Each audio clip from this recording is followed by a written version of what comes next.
Assalamualaikum warahmatullahi wabarakatuh. Bagaimana kabarnya anak-anak semua yang ada di rumah? Mudah-mudahan selalu sehat dan dalam perlindungan Allah Subhanahu wa Ta'ala. Amin. Kembali lagi kita di pembelajaran ilmu pengetahuan sosial kelas 7 masih bersama Ibu Nisa. Baik, sebelum materi Ibu berikan, seperti biasa karena sekarang kita masih dalam masa pandemi, Ibu ingatkan untuk anak-anak untuk selalu mematuhi protokol kesehatan. Apa saja? Yang pertama, sering mencuci tangan setelah beraktivitas. Yang kedua, memakai masker saat beraktivitas di luar rumah. Dan yang ketiga, menjaga jarak. Oke, anak-anak, Ibu harapkan kalian memperhatikan tayangan video ini dari awal sampai akhir agar materinya bisa anak-anak pahami dengan baik. Baik, untuk materi seperti biasa Ibu akan menampilkan video. Untuk lebih jelasnya mari kita lihat tayangannya berikut ini. Materi yang akan kita bahas kali ini adalah kondisi alam Indonesia. Setelah pembahasan materi ini, diharapkan kalian dapat menjelaskan akibat dari tumbukan lempeng. Yang kedua, memberikan contoh bentuk-bentuk muka bumi. Dan yang ketiga, menjelaskan kondisi iklim negara Indonesia. Alam Indonesia dikenal sangat indah dan kaya akan berbagai sumber daya alamnya.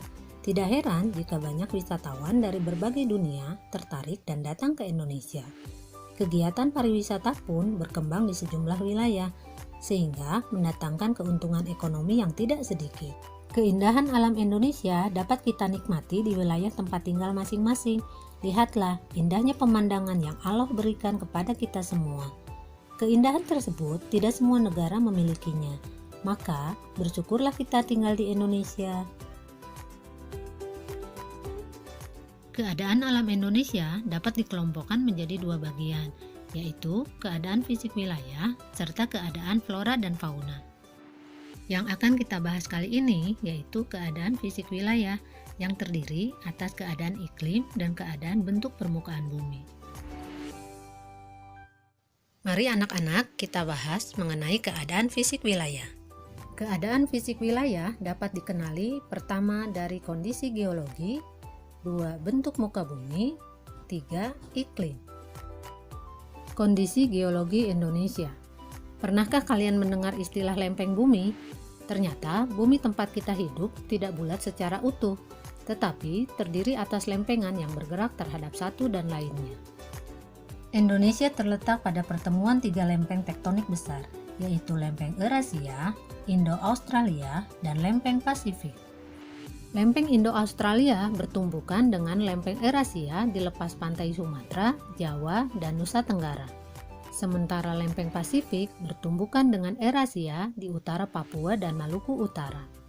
Tumbukan lempeng tersebut kemudian membentuk rangkaian pegunungan yang sebagian menjadi gunung api di sepanjang Pulau Sumatera, Jawa, dan Nusa Tenggara. Selain terbentuk pegunungan dan gunung api, tumbukan antar lempeng juga menghasilkan fenomena gempa bumi. Indonesia merupakan salah satu negara yang sering mengalami gempa bumi, terutama pulau-pulau sepanjang pertemuan lempeng Sumatera, Jawa, Nusa Tenggara, Maluku, dan Sulawesi. Gempa yang terjadi dapat dibedakan menjadi gempa tektonik maupun vulkanik. Tahukah anak-anak apa itu gempa tektonik? Gempa tektonik adalah gempa yang terjadi karena pergerakan lempeng tektonik. Sedangkan gempa vulkanik adalah gempa yang terjadi karena adanya aktivitas gunung apian. Anak-anak, tahu tidak, gempa bumi dapat menimbulkan bencana lainnya, yaitu tsunami.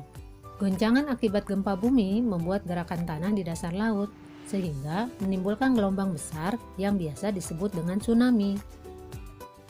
Selain gempa bumi, Indonesia juga rawan akan bencana letusan gunung api.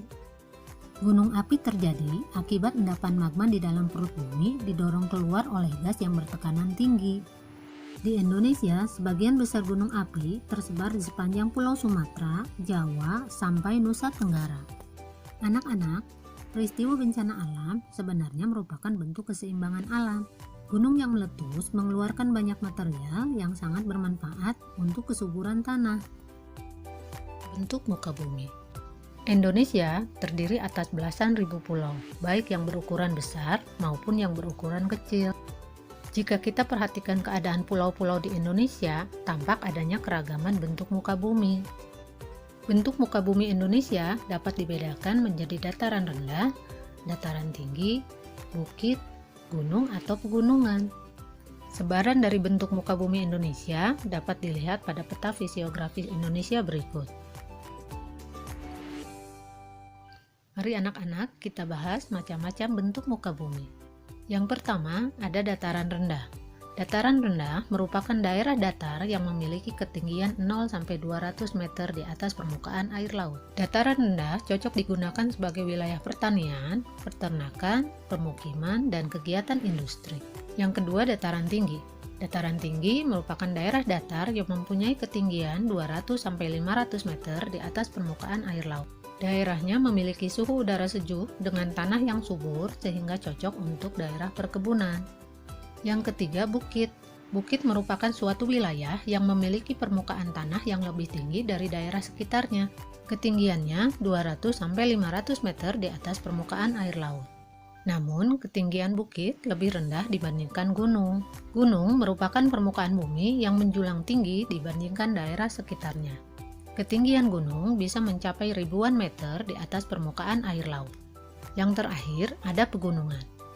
Pegunungan adalah kumpulan gunung yang saling berdekatan atau seringkali disebut juga dengan gugusan beberapa gunung. Nah, anak-anak, itulah macam-macam bentuk muka bumi. Bentuk muka bumi yang berbeda menyebabkan perbedaan iklim, kesuburan tanah, tata air, dan unsur-unsur yang lainnya. Selanjutnya, kita akan membahas tentang kondisi iklim Indonesia. Indonesia berada di wilayah tropis. Tahukah kalian bagaimana ciri-ciri daerah yang beriklim tropis? Ciri-ciri iklim tropis: pertama, suhu udara yang tinggi sepanjang tahun, yaitu sekitar 27 derajat Celcius. Yang kedua, di daerah iklim tropis tidak ada perbedaan yang jauh antara suhu pada musim hujan dan musim kemarau. Ciri yang ketiga yaitu curah hujan yang tinggi. Di Indonesia, curah hujan bervariasi, tetapi umumnya sekitar 2.500 mm per tahun. Yang keempat, sinar matahari selalu ada sepanjang tahun. Penyinaran matahari yang cukup membuat Indonesia sangat cocok untuk kegiatan pertanian. Anak-anak, karena letak Indonesia yang diapit oleh 2 benua dan 2 samudra, maka di Indonesia terjadi angin muson. Angin muson adalah angin yang terjadi karena adanya perbedaan tekanan udara antara samudra dan benua. Pada bulan Oktober sampai Maret, angin bergerak dari Samudra Pasifik menuju wilayah Indonesia. Angin muson dari Samudra Pasifik membawa banyak uap air, sehingga terjadilah musim hujan di Indonesia. Sebaliknya, pada bulan April sampai September, angin bergerak dari benua Australia. Karena benua Australia wilayahnya berupa gurun pasir, maka udaranya mengandung sedikit uap air, sehingga terjadilah musim kemarau di Indonesia. Indonesia memiliki iklim tropis dengan suhu yang tinggi sepanjang tahun dan curah hujan yang besar. Dengan suhu yang tinggi dan curah hujan yang besar, penduduk Indonesia dapat melakukan berbagai aktivitas sepanjang tahun tanpa banyak terkendala oleh faktor iklim. Nah, anak-anak, kita patut bersyukur ya hidup di Indonesia yang merupakan daerah dengan iklim tropis. Sampai di sini, bagaimana anak-anak? Bisa dipahami tentang keadaan alam Indonesia? Kita bertemu lagi pada pembahasan materi selanjutnya. Berikut adalah tugas yang harus kalian kerjakan pada pagi hari ini. Bagaimana anak-anak sudah lihat tayangan videonya? Mudah-mudahan materinya bisa anak-anak pahami dengan baik. Amin. Oke, jangan lupa tugasnya dikerjakan. Tugasnya ada 2. Yang pertama tugas dari kuis, yang kedua tugas dari video. Semuanya dikerjakan, oke? Tetap semangat ya. Dari Ibu cukup sekian. Terima kasih. Wassalamualaikum warahmatullahi wabarakatuh.